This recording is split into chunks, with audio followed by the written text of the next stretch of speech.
Subscribe करें grace illustrative views को और बेल आइकन को प्रेस करना मत भूलिए। अच्छा, तो सबसे पहला चैप्टर जनरल पैथोलॉजी में सेल इंजरी है आपका। ठीक है, सेल इंजरी में एक एससीक्यू आना है आपका पेपर में और 4 एमसीक्यूज आने हैं। ठीक है ना।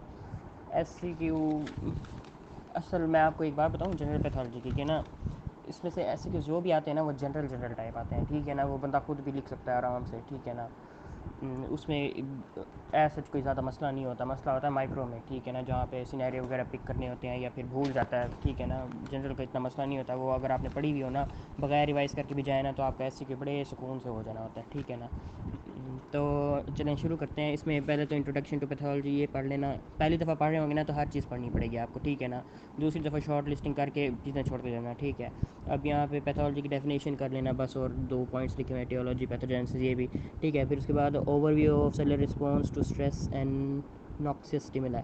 ठीक है, इसको भी आपने पढ़ लेना है, पढ़ना तो पड़ेगा हर चीज़। ठीक है। फिर फिगर नंबर 1.1 है, यहाँ पे बड़ा अच्छा फ्लो चार्ट बना हुआ है, इसको कर लेना, इसकी प्रैक्टिस भी कर लेना। ठीक है। आगे अडेप्टेशन आ जाती हैं। ठीक है। उसमें हाइपरट्रॉफी, हाइपरप्लेजिया, एट्रॉफी और मेटाप्लेजिया, ये बहुत बहुत बहुत ज़्यादा अहम है। ठीक है। एस क्यू यहाँ से आते हैं अक्सर। ठीक है। तो इसमें आपने हर चीज़ का क्या करना है, 3 चीज़ें हैं हर चीज़ में। ठीक है, एक डेफिनेशन, दूसरा मैकेनिज़्म और तीसरा एग्जाम्पल्स। एग्जाम्पल्स बहुत अच्छे तरीके से आपने करनी है, डेफिनेशन और मैकेनिज्म तो वैसे ही हो जाता है। ठीक है ना। तो इसमें हम हाँ सवाल आया था हाइपरट्रॉफी और ब्रेस्ट इन प्रेगनेंसी के हवाले से, उसका अलग सा कोई मैकेनिज़्म है, इस बुक में नहीं लिखा, वो मैं आपके साथ शेयर कर दूँगा फिर बाद में। ठीक है, पिक्चर सेंड कर दूँगा। एट्रॉफी और मेटाप्लेजिया, हाँ अच्छा, कुछ चीज़ें होती हैं ना जो मैं एडिशनल लिख लेता हूँ बुक के ऊपर, तो वो भी मैं आपको साथ साथ बताता जाऊँगा। ठीक है। अच्छा, इसमें एक एग्जांपल है 1.5 देखें, मेटाप्लेजिया ऑफ ये जो है एपिथेलियम ऑफ लंग्स। ठीक है। इसमें एक इसकी 2 कॉजेज़ हैं, एक तो सिगरेट स्मोकिंग और विटामिन ए डेफिशिएंसी। ठीक है ना, ये विटामिन ए डेफिशिएंसी ज़रूर याद रखना है आपने। ठीक है। इसकी कॉम्प्लिकेशंस एस्थमा, सीओपीडी और कैंसर हो सकता है। ठीक है। और इसको हम बैरेट एसोफेगस कहते हैं, इसको जो वो होता है, इसमें आगे लिखा हुआ है इसके बारे में, गर्ड के बारे में कि ना लोअर एसोफेजियल जो एपिथेलियम होता है वो चेंज होता है, उसको खैर बैरेट एसोफेगस भी कहते हैं, BARRET। ठीक है। ये चीज़ें मैंने ऐड की थी कुछ। ठीक है। Review overview of cell injury and cell death, ये भी पढ़ लेना। इसमें रिवर्सिबल सेल इंजरी होती है और इरिवर्सिबल, जिसको हम सेल डेथ भी कहते हैं। ठीक है ना।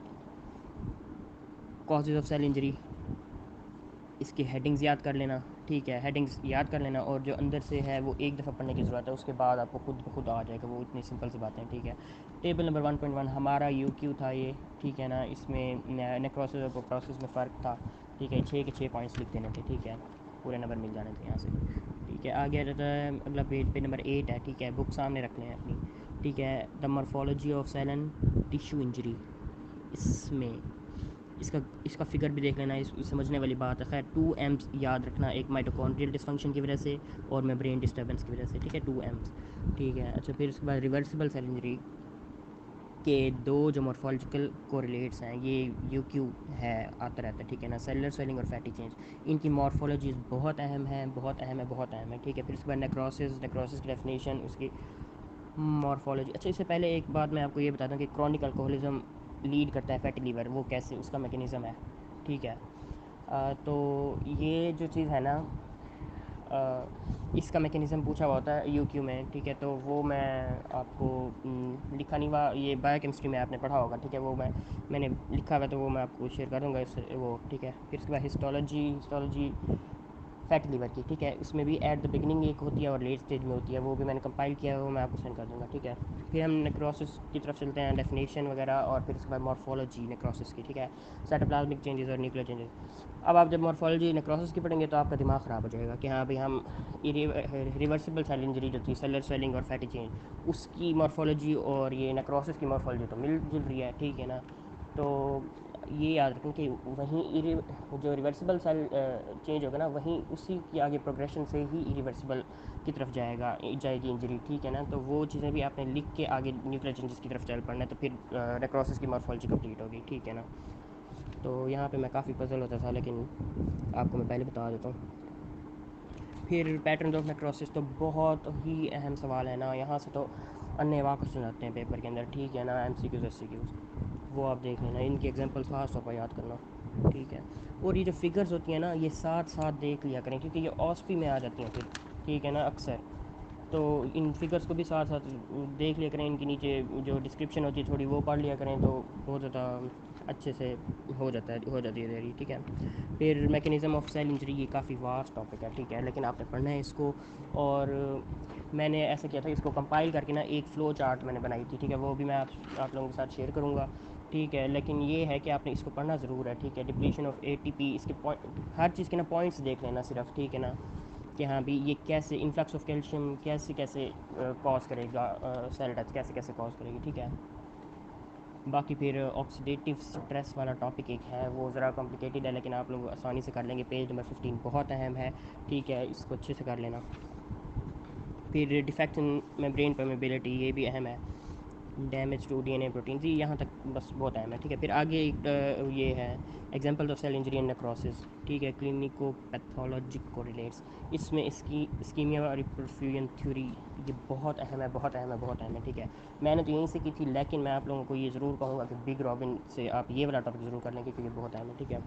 फिर केमिकल और टॉक्सिक इंजरी में ना CCl4 के साथ जो चेंजेस इंड्यूस होती हैं वो बहुत अहम है, ठीक है। ये इसमें एक ये बात याद रखना, वैसे मैं आपको बता रहा था कि आपको हमेशा याद रह जाए, ना भूले, कि इसमें मेम्ब्रेन इंजरी होती है, दो तरह की इंजरी होती है, एक एंडोप्लाज्मिक रेटिकुलर मेम्ब्रेन इंजरी और एक माइटोकॉन्ड्रियल मेम्ब्रेन इंजरी, ठीक है ना। बस ये आपको याद रहेगा, क्योंकि मैंने जो बता दिया है ना।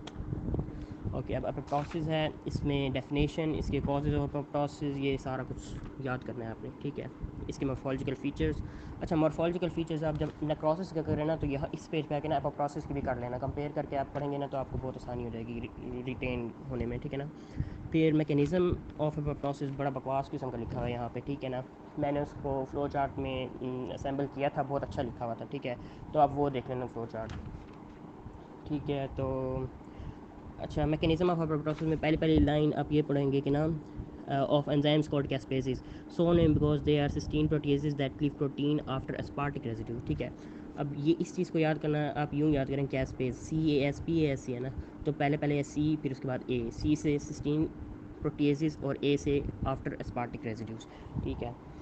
यूँ आपको नहीं भूलेगा, ठीक है। अब इसका इंट्रिंसिक और एक्सट्रिंसिक पाथवे जो है वो याद एक दफ़ा यहाँ से पढ़ लेना, समझ आ गई, ठीक। वरना मेरे फ्लो चार्ट जो है ना वो बहुत अच्छे हैं, वहाँ से देख लेना, ठीक है।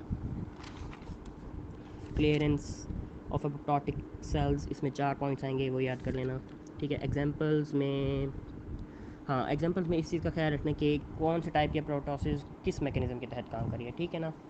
पहला माइटोकॉन्ड्रिया है, दूसरा भी माइटोकॉन्ड्रियल मैकेनिज्म है, तीसरी भी माइटोकॉन्ड्रियल है, और apoptosis of self reactive lymphocytes, ये दोनों मैकेनिज्म्स। और एक जो सबसे ज़्यादा मुख्तलिफ है वो है cytotoxic T cells mediated apoptosis, वो डायरेक्टली एक्ट करेगी, ठीक है। ये आप इम्यूनोलॉजी में जाएंगे तो आपको वहाँ पे पता चलेगा, ठीक है। ऑटोफेजी में शौक हो तो पढ़ लेना, टाइम हो, वरना इसकी जो ये जो फिगर है ना, ये बहुत अहम है और अच्छी है, उसको आप देख लेना। इस फिगर में एक चीज़ ये ऐड कर लेना कि न्यूट्रिएंट डिप्लीशन जो है ना, ये सेंस कौन करता है, मल्टी प्रोटीन कम्प्लेक्सेस, ये सेंस करेंगी तो फिर आगे ऑटोफेजी सिग्नल जाएंगे। यहाँ पे ज़रा डायरेक्ट लिखा हुआ है, ये चीज़ ऐड कर लें, बाकी सारा ये डायग्राम से समझ आ जाएगी आपको, ठीक है। इंटरसेलर एक्यूमुलेशन, जिसके मैकेनिज्म, इसके एग्जांपल्स अहम हैं, याद करनी है। लाइपोफिस्किन बहुत अहम, मेलानिन, हाइमोसिड्रिन बहुत अहम, ठीक है। फिर उसके बाद पैथोलॉजिकल कैल्सिफिकेशन, इसकी डेफिनेशन, इसकी टाइप्स की डेफिनेशन, टाइप्स के मैकेनिज्म्स और टाइप्स की एग्जांपल्स, ठीक है ना। हर दो टाइप्स है ना, मेटास्टैटिक और दूसरी कौन सी है, पैथोलॉजी डिस्ट्रॉफिक,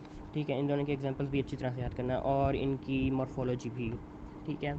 फिर सेलुलर एजिंग इंतहाई गैर अहम और फजूल टॉपिक, इसको ना करना, ना करने का क्या मतलब होता है, मेरे ना करने, कोई भी टॉपिक ना करने का क्या मतलब होता है, यही मतलब होता है ना कि उसकी डायग्राम्स, उसके मुताबिक फ्लो चार्ट, ग्राफ और उसकी समरी ज़रूर पढ़ लेनी है एक दफ़ा, ठीक है ना। जो भी मैं टॉपिक कहूँ ना कि ये नहीं करना, उसकी ये 3 चीज़ें आपने ज़रूर करनी है, अगर दी हुई हैं तो, ठीक है ना।